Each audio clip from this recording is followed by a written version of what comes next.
Assalamualaikum warahmatullahi wabarakatuh. Apa kabar semuanya? Semoga kita semua selalu dalam keadaan sehat ya. Hari ini kita akan membahas mengenai materi pemasaran layanan jasa pada mata pelajaran produk kreatif dan kewirausahaan. Silahkan disimak ya.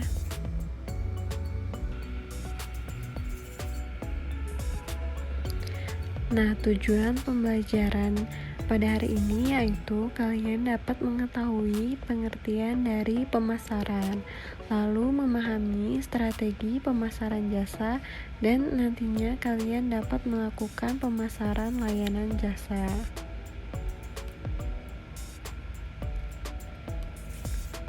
Lalu ada konsep dasar. Nah, pemasaran itu sendiri adalah proses sosial yang di dalamnya baik individu atau kelompok memperoleh apa yang mereka butuhkan atau inginkan dengan menciptakan, menawarkan, dan mempertukarkan produk dan jasa yang bernilai kepada pihak lain.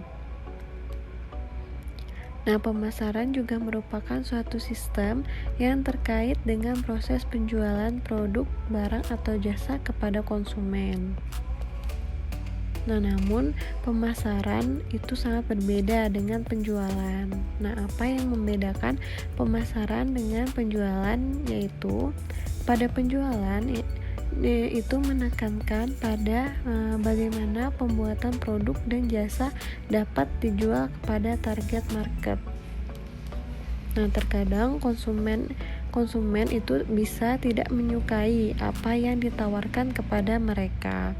Nah, jadi tidak semua konsumen ini menyukai atau tertarik apa yang ditawarkan dan apa yang dibeli oleh mereka.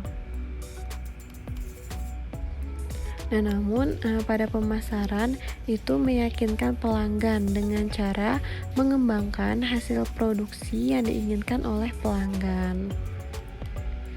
Nah, dalam bidang kecantikan itu sendiri, pemasaran merupakan cara untuk menemukan hubungan sosial yang baik dengan pelanggan. Ya, jadi pemasaran itu adalah bagaimana menemukan cara berkomunikasi dengan pasar sehingga produk atau jasa yang ditawarkan oleh penjual akan lebih efektif dan efisien. Nah, lalu bagaimana caranya? Bagaimana caranya membidik pembeli potensial ya, atau pembeli baru gitu. Nah, yang pertama itu kita harus mengetahui karakter. Apa karakter dari calon pembeli kita? Ya, calon pembeli pada perusahaan kita. Lalu selanjutnya setelah kita mengetahui apa karakternya, maka kita dapat melakukan komunikasi dengan pelanggan atau calon pelanggan kita. Nah, apabila sudah dilakukannya komunikasi, maka akan terciptanya hubungan baik antara kita dengan calon pembeli atau calon pelanggan di perusahaan kita. Nah, selanjutnya apabila kita sudah memiliki hubungan baik dengan pembeli potensial, maka akan timbulnya kepercayaan dari pembeli potensial itu sendiri. Nah, pembeli potensial ini akan memiliki efek yang besar terhadap maju mundurnya suatu usaha yang dilakukan. Jadi jangan pernah atau jangan sesekali kalian ini mengecewakan pembeli potensial ya. Karena karena pembeli potensial ini dapat memiliki efek yang besar terhadap maju mundurnya suatu usaha. Dan juga pembeli potensial ini juga nantinya akan dapat menjadi pelanggan tetap kalian apabila kalian dapat memberikan pelayanan jasa terbaik dan dapat memuaskan pembeli potensial itu sendiri.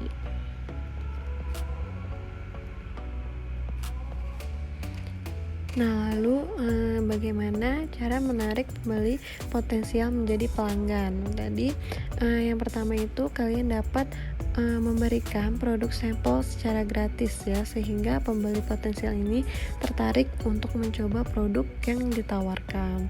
Lalu kalian juga dapat menonjolkan keistimewaan suatu produk atau jasa kalian ini dibandingkan dengan produk atau jasa yang serupa yang dimiliki pesaing. Jadi kalian harus memiliki perbedaan yang istimewa dari produk-produk atau jasa-jasa yang dijual oleh pesaing kalian.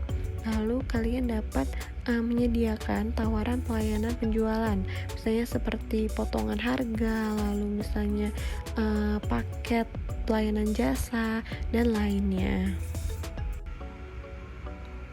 Lalu selanjutnya ada menentukan brand atau merek. Nah, brand atau merek ini sendiri memiliki pengertian suatu nama, simbol, tanda, atau gabungan di antaranya untuk dipakai sebagai identitas suatu produk atau perusahaan, barang, atau jasa yang dimiliki untuk membedakan dengan produk perusahaan orang lain. Nah, jadi brand atau merek ini juga merupakan suatu hal yang penting ya dalam suatu perusahaan.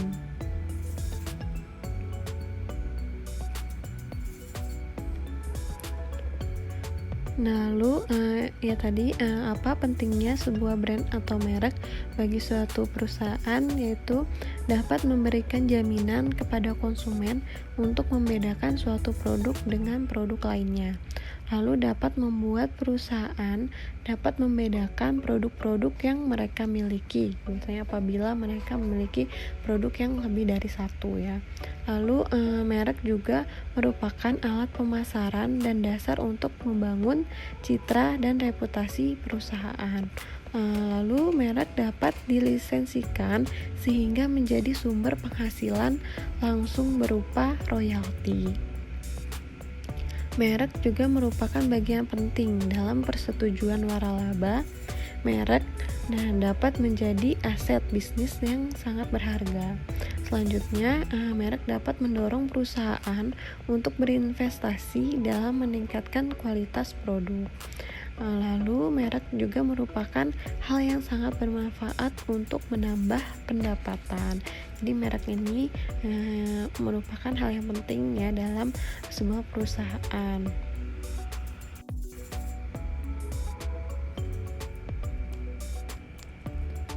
Nah, lalu saat kalian ingin menentukan brand atau merek, pertimbangan dalam membuat suatu brand atau merek yaitu yang pertama harus mudah diingat ya. Jadi pemilihan nama brand atau merek ini jangan terlalu panjang dan usahakan mudah diingat oleh konsumen. Nah, jadi agar konsumen ini dapat selalu mengingat brand atau merek yang kalian miliki. Lalu selanjutnya harus berkaitan. Jadi nama brand atau merek kalian ini harus berkaitan dengan produk yang ditawarkan atau memudahkan konsumen ini menghubungkan nama brand. Jadi brandnya juga harus berkaitan ya dengan misalnya produk atau jasa yang kalian miliki. Misalnya produk kecantikan gitu. Jadi usahakan ada hubungannya antara nama brand atau merek kalian dengan jasa atau produk kecantikan yang kalian jual. Lalu yang terakhir itu fleksibel. Jadi brand ini dapat terus bisa dikembangkan untuk memperbaiki produk secara terus-menerus atau fleksibel.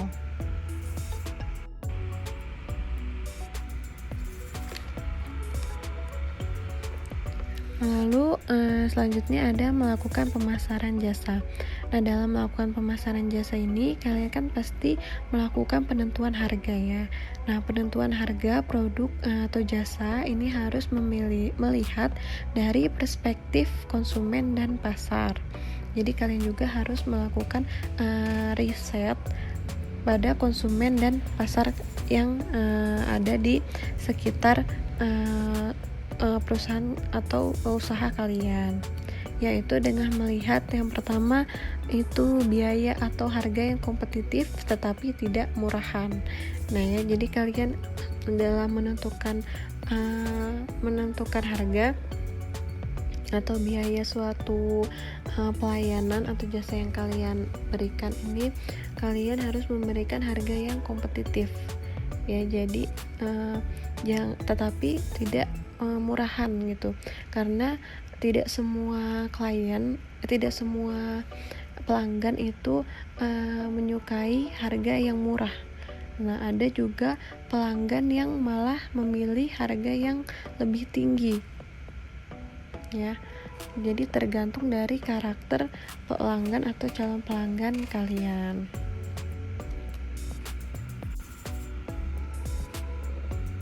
Nah, lalu selanjutnya nilai harga ini harus berdampak pada kepuasan pelanggan dengan menunjukkan keunggulan yang dimiliki. Nah, jadi harga yang kalian tetapkan ini juga harus sesuai dengan kepuasan pelanggan, yaitu dengan menunjukkan keunggulan yang produk atau jasa yang kalian berikan. Ya, jadi pelanggan ini dapat merasa puas dan merasa seimbang gitu dengan apa yang mereka keluarkan untuk membayar jasa atau produk yang kalian jual. Nah, lalu kompetisi yang sehat dengan tidak menjatuhkan pesaing. Nah, harga yang kalian tetapkan juga tidak boleh terlalu menjatuhkan pesaing-pesaing kalian ya. Jadi kalian harus melakukan kompetisi yang sehat.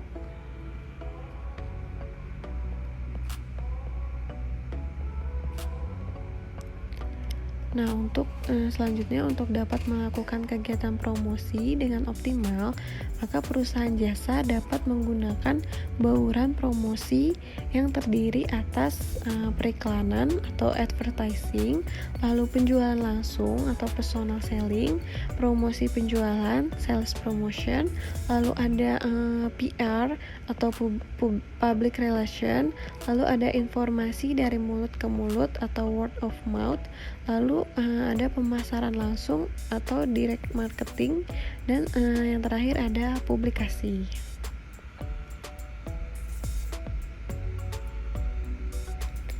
Ya, sekian dulu materi yang dapat Ibu sampaikan mengenai pelayanan jasa ini, pelayanan jasa. Kurang lebihnya Ibu mohon maaf. Terima kasih atas perhatiannya. Assalamualaikum warahmatullahi wabarakatuh.